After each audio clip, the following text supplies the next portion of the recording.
Cell of goods act में अब हमारा ये लास्ट चैप्टर है स्टूडेंट जो हम स्टार्ट करने जा रहे हैं, वो है अनपेड सेलर। इस चैप्टर के बाद sale of goods act totally finish हो जाएगा। आपके जो भी चैप्टर्स में प्रॉब्लम्स होंगी आप मुझे बताइए, फिर हर चैप्टर की क्वेश्चंस आंसर्स हम लोग करेंगे। तो आइए स्टार्ट करते हैं। सबसे पहले तो ये है कि इस चैप्टर में हम सीखने क्या जा रहे हैं। देखिए स्टूडेंट्स, सेक्शन 45 इस चैप्टर में है जो कवर करता है कि अनपेड सेलर का मीनिंग क्या है, यानी कौन से सेलर्स को अनपेड सेलर माना जाएगा। फिर इसके बाद राइट ऑफ अनपेड सेलर, कि अगर कोई अनपेड सेलर है तो उसके क्या क्या राइट है, और चूंकि उसे पेमेंट नहीं मिल पाई है तो उसके पास क्या क्या रेमेडीज अवेलेबल है क्योंकि उसका कॉन्ट्रैक्ट ब्रीच हो गया है। बस स्टूडेंट सिर्फ इस चैप्टर में इतना ही पढ़ना है। छोटा सा ब्रीफ में अगर बताएं तो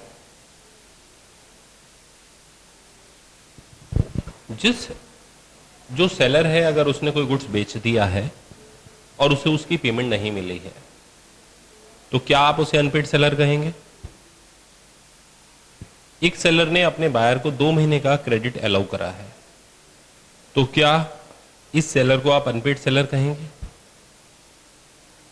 तो यानी सबसे पहले तो रिकॉग्नाइज करना है हम लोगों ने कि अनपेड सेलर है कौन। तो स्टूडेंट इसके लिए सेक्शन 45 ये कहता है कि कोई भी सेलर जिसको पेमेंट नहीं मिली है या अगर उसे कोई नेगोशिएबल इंस्ट्रूमेंट मिला था और वो डिसऑनर हो गया है तो ऐसे सेलर्स अनपेड सेलर्स माने जाएंगे। यानी अनपेड सेलर की जो फीचर्स हैं वो 2 में से कोई भी है कि पेमेंट जब मांगनी थी तब नहीं मिल पाई, when payment is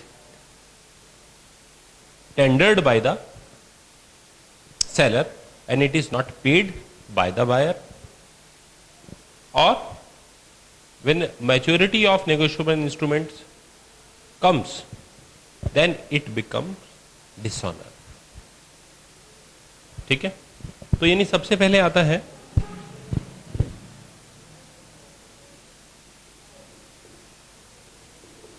meaning of unpaid seller, और मैंने बताया सेक्शन 45 में ये लिखा हुआ है कि क्या है उसका मीनिंग। उसमें ये है unpaid seller is if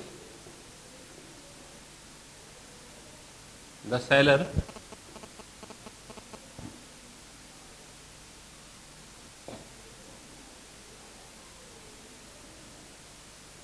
has not received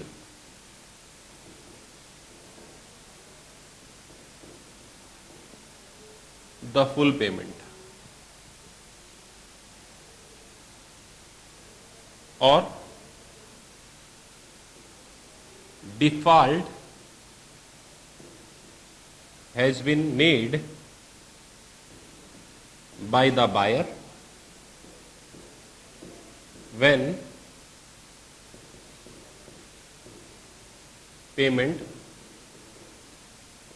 becomes due.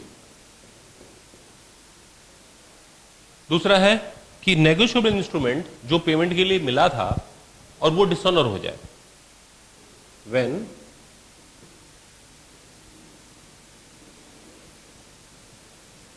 Negotiable instrument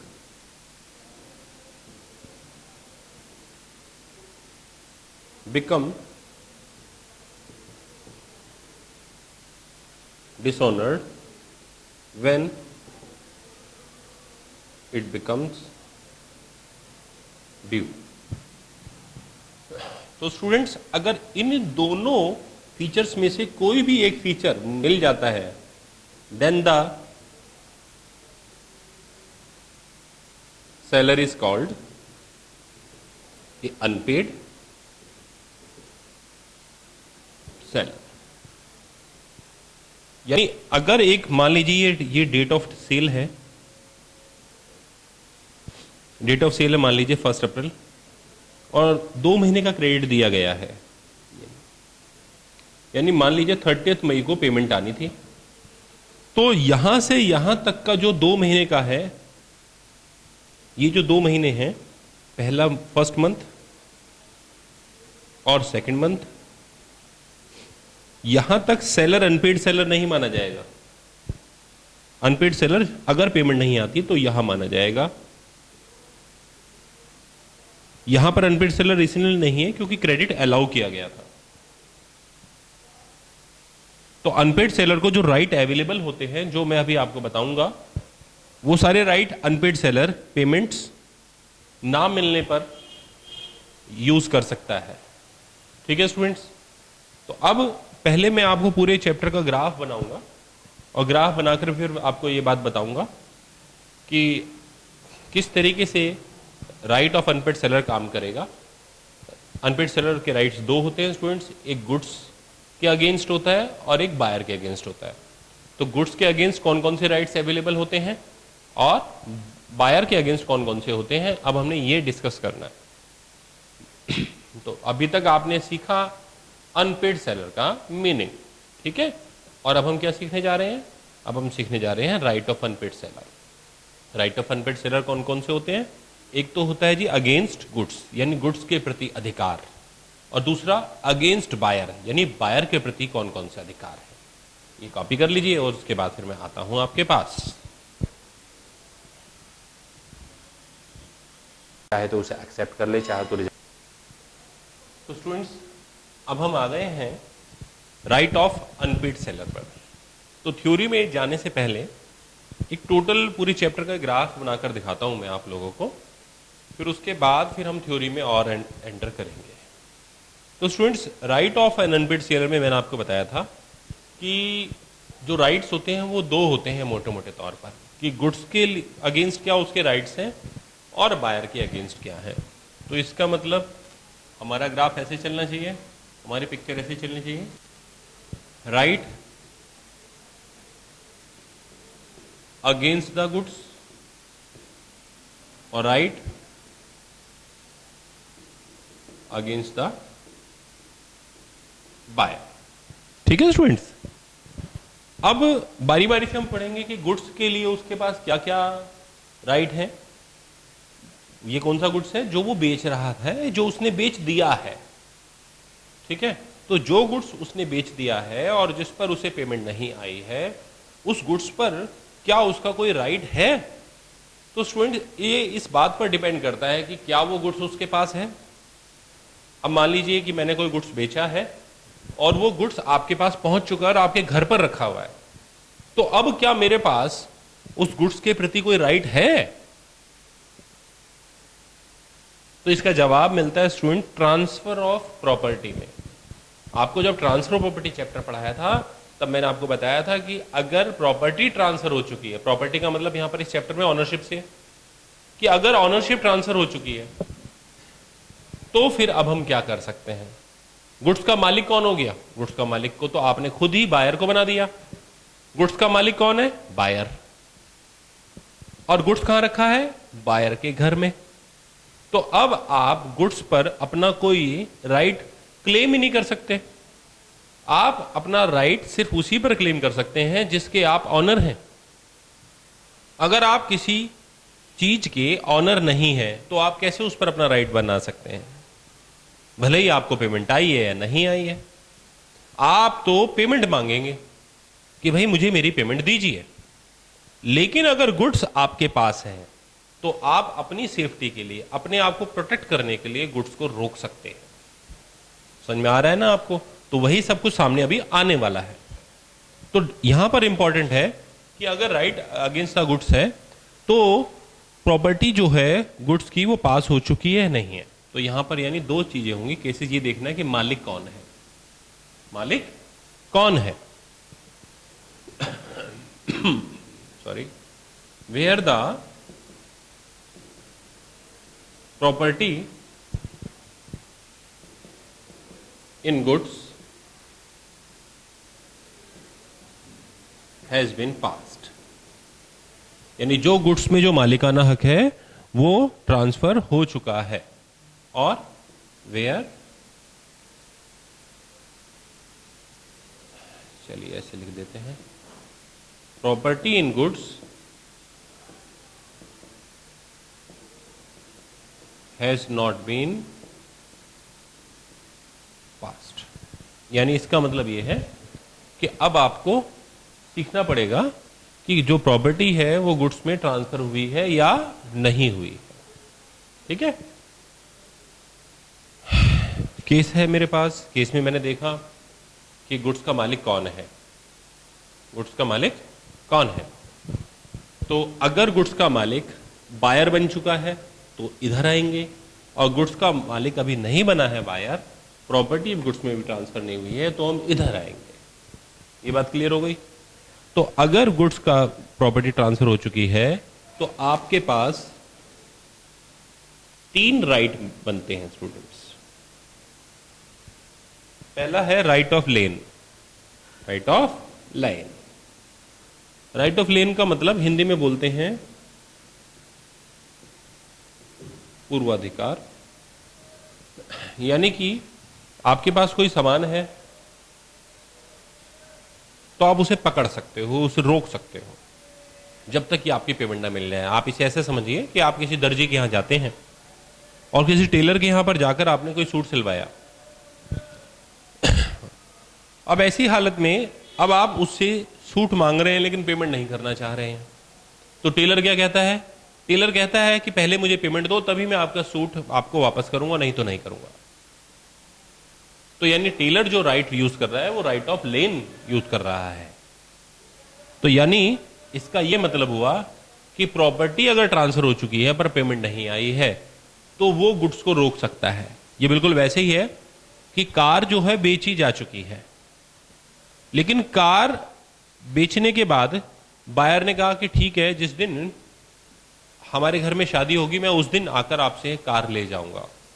और उस दिन वो कार लेने आया है तो कार का मालिक तो बायर ही है, लेकिन पेमेंट नहीं आई है। मान लीजिए पेमेंट के लिए 5 दिन का वादा किया था, 5 दिन में पेमेंट नहीं पहुंची है, तो जो सेलर है वो अनपेड सेलर हो चुका है।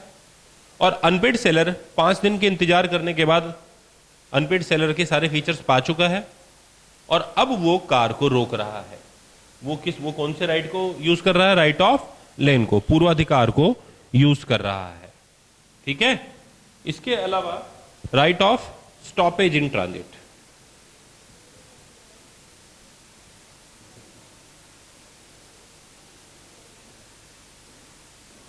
रास्ते में रोकने का अधिकार, रास्ते में, और राइट ऑफ रीसेल।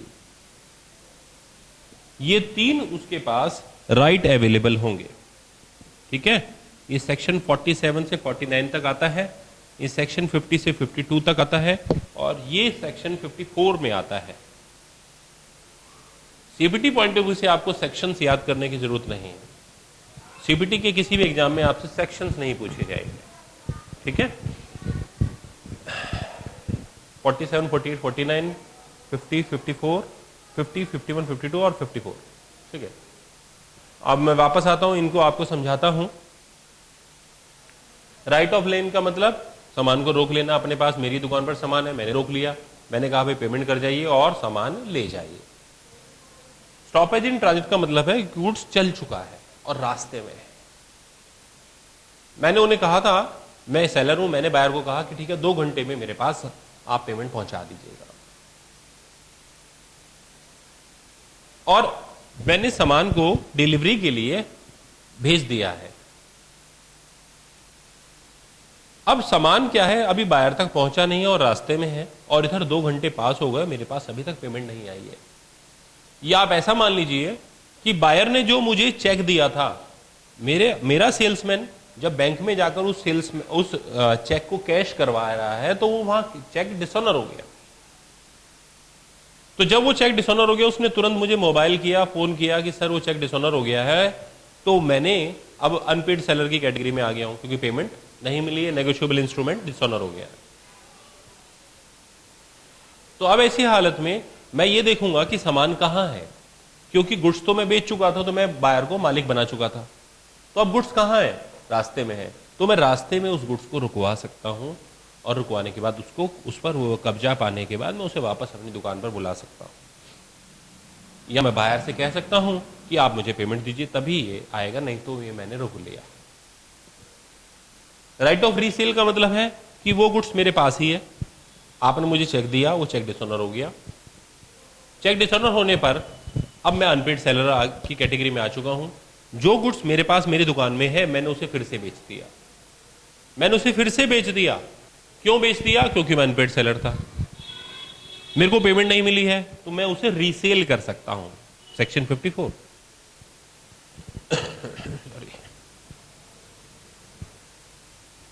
क्लियर हो गया स्टूडेंट्स? यहां तक ये बातें क्लियर हैं। अब आते हैं where property in goods has not been passed, यानी जहां पर आपने बायर को उसका मालिक ही नहीं बनाया है। जहां पर बायर अभी मालिक नहीं बनाया, तो वहां पर आपके पास राइट्स ज्यादा हैं स्टूडेंट्स, ठीक है? तो वो कौन कौन से राइट्स हैं? तो जब आपने उसे मालिक ही नहीं बनाया है तो गुड्स को आप अपने पास रखिए।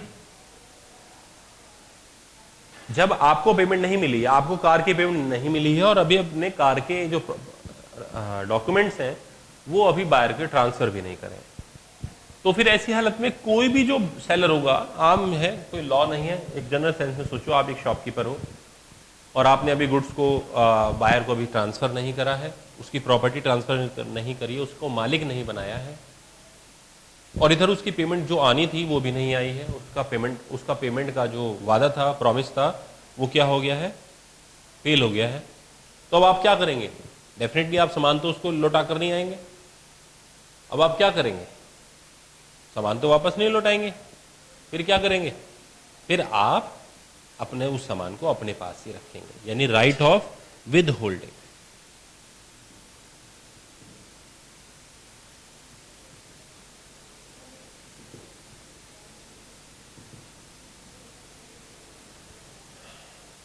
Right of with holding delivery. और इसके बाद अगर वो सामान आपके यहां से जा चुका है, सामान तो जा चुका है पर अब बाई चांस प्रॉपर्टी अभी ट्रांसफर नहीं करी अभी आपने, ठीक है, आपने उसे कहा कंडीशनल सेल थी, पेमेंट मिलने पर ही आपको प्रॉपर्टी ट्रांसफर करूंगा, इधर पेमेंट डिसऑनर हो गया, तो आप अनपेड सेलर हो गए, तो आप वही स्टॉपेज इन ट्रांजिट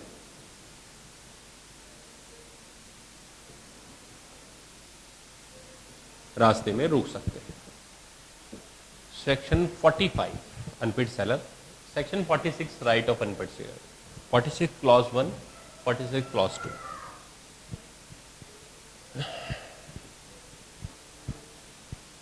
तो स्टूडेंट्स अभी आपको यहां पर अभी हमने ये बताया कि अनपेड सेलर के गुड्स के अगेंस्ट क्या क्या राइट्स हैं। उसमें अगर property in the goods has not been passed, अभी तक आपने बायर को उसका मालिक नहीं बनाया है, तो आप सामान को अपने पास रखिए। अब रहा कि अगर आपको उसमें कुछ नुकसान हो जाता है, तो डैमेजेस की बात कर रहे हैं आप, वो हम अगेंस्ट द बायर में अभी हम बात करेंगे। और अगर स्टॉपेज इन ट्रांजिट, रास्ते में रोक लीजिए, रास्ते में सामान को वापस ले जाइए, और जो खर्चे आपके हो गए हैं, फिर से डैमेजेस की बात कर रहे हैं आप, अगेंस्ट द बायर में अभी हम बात करेंगे। ठीक है स्टूडेंट्स, आप इसे कॉपी कीजिए और उसके बाद फिर हम अगेंस्ट द बायर पर बात करने आ रहे हैं। ठीक है,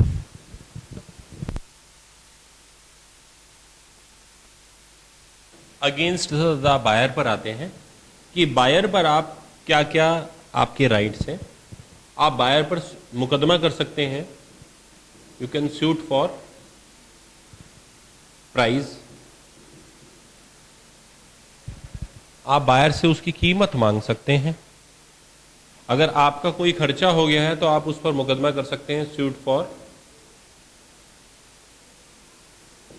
डैमेजेस, आप उनसे हर्जाना मांग सकते हैं जो भी आपका खर्च हुआ है उसके लिए। इसके अलावा आप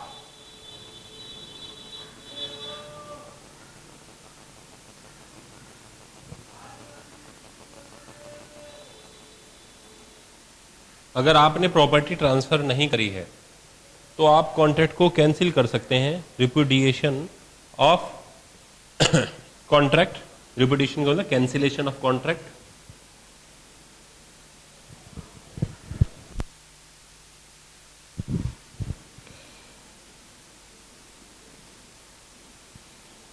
और सूट फॉर इंटरेस्ट, आप ब्याज के लिए भी उनसे कह सकते हैं कि जितना पेमेंट आपको देरी से मिला है प्राइस के लिए, आप उस प्राइस पर इंटरेस्ट भी मांग सकते हैं। हालांकि ये भी डैमेजेस के क्लॉज में ही आता है, पर डैमेजेस का मतलब यहाँ पर खर्चों से माना गया है कि जो लीगल एक्सपेंसेस आपके रिकवरी पर माने जाएंगे और जो आपने रास्ते में कार्टेज पर खर्च करे वो सब डैमेजेस हैं, और जितना देरी से आपको पेमेंट मिला है वो उसके लिए आप इंटरेस्ट के लिए सूट कर सकते हैं, मुकदमा कर सकते हैं। ठीक है स्टूडेंट्स, तो सेक्शन 55, 56, 60 और 61 सेक्शंस में आता है ये सब। तो सूट फॉर प्राइस का मतलब है कि जितनी पेमेंट आपको गुड्स की मिलनी चाहिए, आप बायर से कह रहे हैं कि आप मुझे मेरी कीमत दीजिए। ऐसा कैसे हुआ? जब रास्ते में सामान जा रहा है, आपने रास्ते में सामान को रोका ही नहीं, आपने उसे ग्राहक तक पहुंच जाने दिया, बायर तक पहुंच जाने दिया। हालांकि आप चाहते तो रास्ते में स्टॉपेज कर सकते थे, पर आपने तभी नहीं दिया और गुड्स वहां पहुंच गया बायर तक। तो ऐसी हालत में अब आप उसके लिए प्राइस के लिए मुकदमा करेंगे। या अगर आप रास्ते में गुड्स को स्टॉप कर दिया है मान लीजिए, और फिर सामान को वापस अपने पास मंगा लिया है, तो फिर ऐसी हालत में आपके डैमेजेस हो जाते हैं, और वो डैमेजेस के लिए कर सकते हैं, प्राइस के लिए तो आप नहीं कर सकते क्योंकि सामान वापस आपके पास आ चुका है, लेकिन अब आप डैमेजेस के लिए कर सकते हैं। ठीक है स्टूडेंट्स। या आपके सामान जो है आप ही के पास है विदहोल्डिंग डिलीवरी, ठीक है, और अब आपको जो पेमेंट नहीं मिली है, तो आप कहते हैं नहीं भाई मुझे तेरे को गुड्स बेचना ही नहीं है, तो आपने क्या करा, कॉन्ट्रैक्ट को रिपुडिएट कर दिया। तो रिपुडिएट कर दिया, कॉन्ट्रैक्ट को कैंसिल कर दिया, आप ऐसा कर सकते हैं। इसके अलावा आपको अगर प्राइस में देरी से पेमेंट मिली है तो आप उसके लिए इंटरेस्ट के लिए भी मुकदमा कर सकते हैं। स्टूडेंट्स, इस पूरे चैप्टर में सब कुछ बस यही है और हम यही पढ़ रहे हैं, और इसको थोड़ा सा और डिटेल में अभी हम थोड़ी देर में पढ़ने वाले हैं। तो अपने माइंड में, मेमोरी में इस चार्ट को आप बनाकर रखिएगा। जो क्वेश्चन आंसर आप सीपीटी लेवल पर करेंगे उसमें आपको मालूम होना चाहिए कि अगेंस्ट द गुड्स क्या क्या है और अगेंस्ट द प्रॉपर्टी क्या क्या है, और बायर के से हमारे को कौन कौन से राइट्स अवेलेबल हैं। पेपर में, सीपीटी में ऑप्शंस बनकर आते हैं, कॉम्बिनेशन बनकर आते हैं। मान लीजिए 4 में से 3 आ गए, चौथा गलत आ गया, और उसने पूछा आपसे कि बताइए कौन सा against the buyer right available नहीं है, तो आपको वो चुनना पड़ेगा। ठीक है ना, तो आप इसे कॉपी कर लीजिए।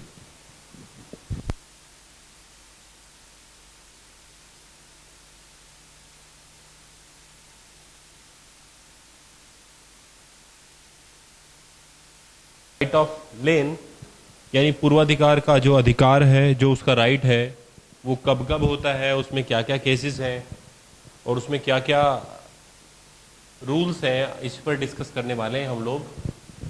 तो राइट ऑफ लेन, लेन का मतलब है राइट ऑफ रिटेनिंग पोसेशन, यानी जो कब्जा है मेरे पास सामान का वो मेरे पास ही रहेगा। कब तक? अनटिल पेमेंट ऑफ प्राइस, जब तक कि पेमेंट नहीं हो जाती। यानी ये हम सेलर पॉइंट ऑफ व्यू से हैं, तो अनटिल रिसीविंग ऑफ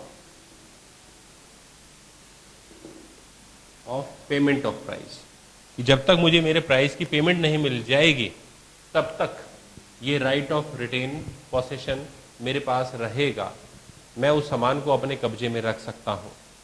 ठीक है ना, क्लियर है। अब सवाल ये उठता है कि right of lien unpaid seller को कब अवेलेबल होता है। तो स्टूडेंट्स,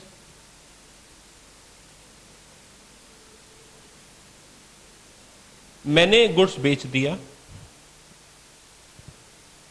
और मैंने बिना उधार के बेचा है, मैंने ये नहीं कहा कि उधार होगा, और मेरे को पेमेंट ना मिले, तब राइट ऑफ लेन मेरा है, तब तो है ना। और मानकर चलो कि मैंने आपको कहा कि 4 महीने के लिए मैं आपको उधार देता हूं, तो क्या मेरे पास राइट ऑफ लेन है, लेकिन 4 महीने तक नहीं। The period for which you are allowed credit, for such period right of lien is not available to seller, but after passing that period, that credit period, if the payment has not been received or not paid by the buyer, then such right of lien is available with us, with me, with seller. Clarity है। इन इसका मतलब ये है कि अगर goods बेचा है बिना उधार के बेचा है, दूसरा है गुड्स बेचा है पर उधार के साथ बेचा है और उधार की जो टर्म है वो एक्सपायर हो चुकी है और पेमेंट नहीं आई है। तीसरा ये है स्टूडेंट्स कि जो बायर है वो इंसॉल्वेंट हो जाए। तो 3 सिचुएशंस में राइट ऑफ लेन मेरे पास आएगा। तो यानी मुझे ये कहना चाहिए कि राइट ऑफ लेन कब अवेलेबल होगा, व्हेन अवेलेबल। तो उसमें मैंने आपको बताया 3 सिचुएशन है। When sale of goods,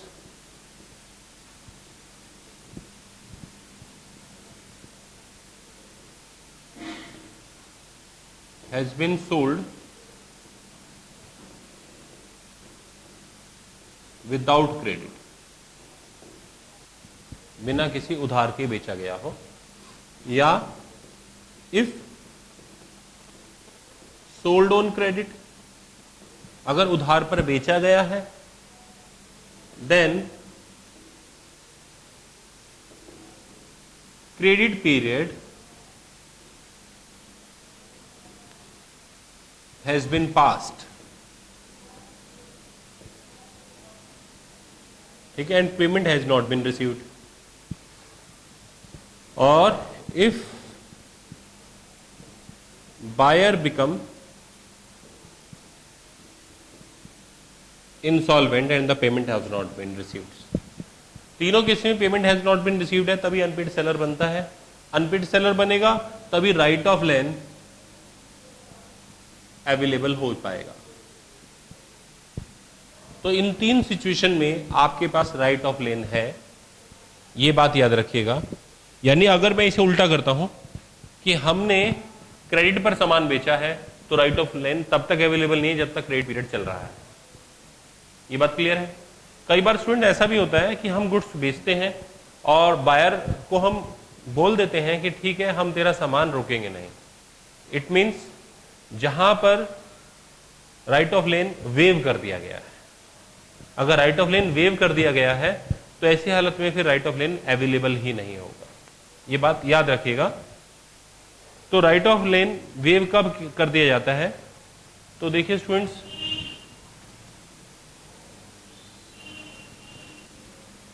waiver of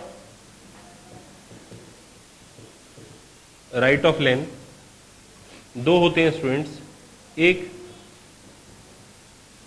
express waiver, waiver का मतलब त्यागना, यानी सेलर ने कहा कि ठीक है मैं राइट ऑफ लेन यूज नहीं करूंगा। एक होता है एक्सप्रेस वेवर, एक हो जाएगा इंप्लाइड वेवर। एक्सप्रेस वेवर में कॉन्ट्रैक्ट सेल में ही एक्सप्रेस टर्म्स है कि seller shall not detain possession. ठीक है, तो एक्सप्रेस वेवर में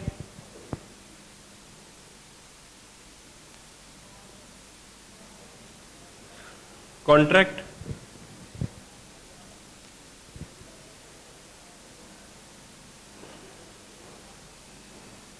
disable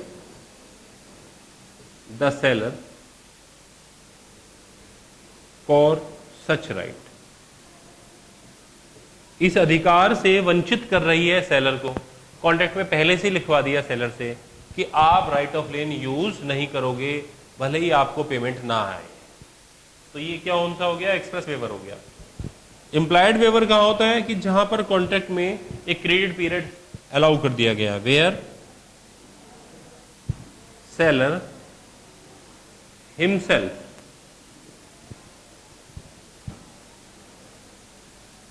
allow a credit period.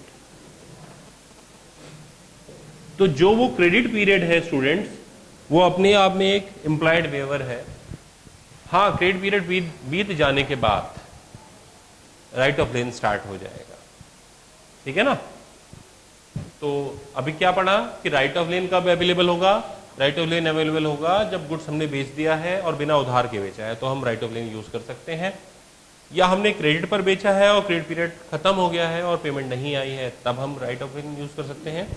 जो उधर स्टूडेंट्स ऑनलाइन क्लासेस ले रहे हैं और उधर परली साइड बैठे हुए हैं, ठीक है, उन लोगों को मैं बार बार जब ये बात रिपीट करता हूँ तो आपको मेरे साथ बोलना चाहिए जब आप मेरे साथ बोलते हैं तो आपको भी धीरे धीरे वैसे ही याद हो जाएगा। आप कभी भी फील ना करें कि आप कंप्यूटर से दूसरी ओर बैठकर मेरे साथ पढ़ रहे हैं। आप हमेशा अपने आप को क्लासरूम स्टूडेंट ही फील करें। और जब मैं इन क्लासरूम में जैसे आपके साथ पूछता हूँ, ठीक है, या आपके साथ पूछ रहा हूँ, तो ऐसे ही जैसे इन स्टूडेंट्स के साथ मैं पूछ रहा हूँ, तो आप समझें कि आप भी उस पार्टिसिपेशन में हैं और आप भी मेरे को जवाब दें। ठीक है, तो बायर जब इंसॉल्वेंट हो जाएगा तब भी राइट ऑफ लेन अवेलेबल हो जाएगा। क्या राइट ऑफ लेन को वेव किया जा सकता है? हाँ जी, किया जा सकता है। Express waiver, implied waiver, express जब कॉन्ट्रैक्ट में खुद ही सेलर लिख लेता है कि भाई ठीक है मैं राइट ऑफ लेन यूज़ नहीं करूँगा, या फिर वो 2, 4, 5 महीने के लिए क्रेडिट पीरियड अलाउड कर देता है, तो जितने पीरियड के लिए वो अलाउ कर देगा उतने में राइट ऑफ लेन अवेलेबल नहीं है। ठीक है, आप कॉपी कीजिए, अभी खत्म नहीं हुआ है ये राइट ऑफ लेन, अभी इसमें बहुत कुछ है पढ़ने के लिए।